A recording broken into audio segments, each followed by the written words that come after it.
அடுத்த மாதம் இதோட கூடுதல் வரும். ஜனவரி மாதத்தில் அதோட கூடுதல் வரும். ஜனவரி மாதம் கடைசியில் பெரும்பாலும் எல்லா இதுவரைக்கும் 1000 ரூபா வாங்காதவர்கள்லாம் 1000 ரூபா. இன்னொன்று நடந்தால் நடக்கும்.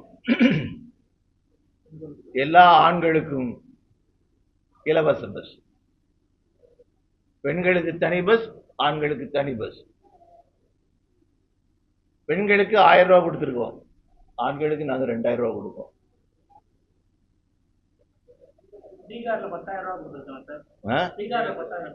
நான் இங்க உள்ள கதையை சொல்றேன். ஏன் ஓட்டு பீகார்ல இல்லை, ஏன் ஸ்டேட் வந்து தமிழ்நாடு. இதுதான் முன்னேறணும்.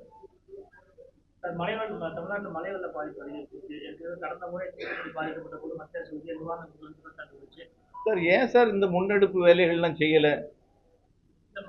இருங்க, அப்ப இதுக்காகவே காத்துட்டுங்களா? மழை வராதா? நீங்கெல்லாம் நாமெல்லாம் என்ன நினைச்சிட்டு இருக்கோம், புயல் அப்படியே போயிடாதா, வராம போயிடாதான்னு. புயல் வரணும்னு இயங்கக்கூடிய ஒரு அரசாங்கத்தை இப்பதான் முதல் முறையா பாக்குறோம்.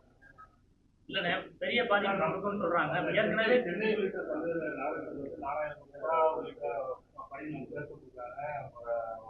அதுல என்ன சொன்னாங்க, 4000 கோடி ரூபாய் செலவு செய்யப்பட்டிருக்கிறது.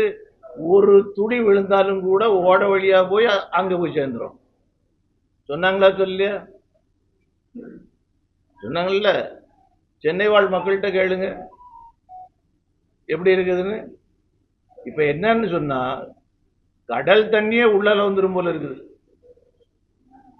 அவ்வளவு கவனிப்பு குறைவாட்டு இருக்குது. கூவங்கதை இருக்கு சார், கூவங்கதை மறக்கப்படல. அன்னைக்கு கூவத்தை வந்து சரி பண்ணி இருந்தா இன்னைக்கு இந்த பிரச்சனை வந்திருக்குமா சார்? சொல்லுங்க.